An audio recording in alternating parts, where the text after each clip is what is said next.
All right, so picture this. You're on a cargo ship, out at sea, stuck. Not so bad, right? Ocean views, fresh air. Yeah. Well, there's a catch. It's a Russian ship Oh, full of troops, broken down somewhere between Spain and Algeria. not exactly a pleasure cruise. Definitely not the vacation you had in mind. So, what happened? Engine trouble. Mutiny. Well, we're going to dive into that today. We've got a breaking news article from Newsweek about this whole incident. So interesting. Plus, a pretty lively Reddit thread that's blowing up with reactions. We're going to take a look at both. The facts and the public's take, huh? Always a fun mix. Absolutely. And we're hoping to figure out, well, what does this whole stranded ship thing tell us about Russia, where they stand in the world right now, and what it could mean going forward? I'm all ears. Okay, so first, the basics. What do we actually know about this this maritime mishap? So we're talking about a Russian cargo ship, the Sparta. Okay. Although some sources are saying it might actually be the Sparta III or even the Ursa Major. Wow, they can't even get the name straight. Right. But whatever it's called, it was carrying troops and military equipment from Syria Okay. when it had a bit of a problem with the main engine. Fuel pipe failure. A fuel pipe failure. And now it's just drifting out there in the Atlantic. Fuel pipe failure on a ship carrying military equipment. Makes you wonder, right? A little bit. But let's back up a sec. Why is Russia pulling out of Syria in the first place? That's where it gets interesting. So the Assad regime, the one Russia's been backing for years. Right. Well, it's collapsed. They collapsed. Yeah, after like a really fast offensive from opposition forces. Wow. Damascus fell on December 8th. And less than 3 weeks later, Russia's packing up and heading out. That is a fast turnaround. It is. They're pulling warships from the Tartus Naval Base, taking weaponry from the Kamaimam Air Base. It's a scramble, to say the least. Sounds like it. So wait, hold on. They're just abandoning everything. Pretty much. They're Okay. definitely in a hurry to get out. Okay, so this fuel pipe failure. Yeah. Maybe it's not just a coincidence. You're thinking it might be a sign of something bigger. Yeah, like remember the Moskva sinking? Maybe this is pointing to some deeper issues with like maintaining their fleet and stuff. Could be. Reliability hasn't exactly been their strong suit lately. Definitely not. So, okay, they're hightailing it out of Syria, but where are they going? What's the plan B here? Well, they seem to be shifting their focus towards Africa. Africa. Yeah. There were reports of them sending equipment over to Libya and trying to get a naval base set up in Sudan. Really? I mean, geographically it makes sense, but are those even viable options? Like, hasn't Libya already pushed back on Russia's attempts to get involved there? They have. Libya's basically said, look, no foreign forces without official agreements. And Sudan, they've reportedly rejected Russia's proposal for a naval base. Flat out. Wow. So they're losing their spot in Syria, struggling to find new bases, and facing, resistance from potential allies. Yeah. Not a great look. It's like this whole stranded ship thing is like a metaphor for Russia's situation right now. Stuck, isolated. Running out of options. Yeah, I see what you mean. Speaking of options, let's check in with the court of public opinion. Oh, you mean Reddit? Yeah, exactly. What are folks saying about this whole stranded ship full of Russian troops situation? Well, the Reddit thread, it's a mix. A lot of dark humor, for sure, and speculation. Lots of speculation. Dark humor and speculation. Sounds about right for Reddit.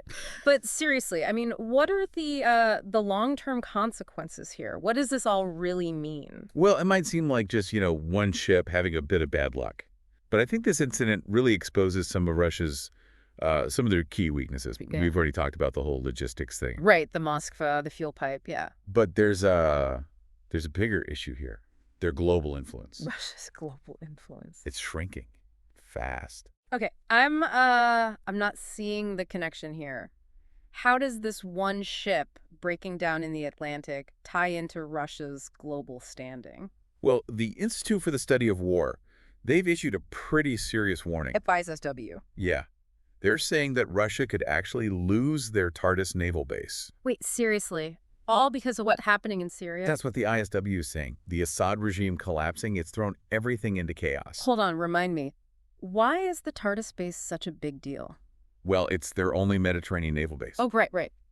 If they lose Tartus, that seriously limits their ability to project power in the region. Okay, so like less influence, less ability to, I don't know, throw their weight around. Exactly. And it's not just about having a place to park their ships. It's about having a strategic foothold in a really important part of the world. So losing Tardis, that's a big hit to their military capabilities. It would be huge, no question.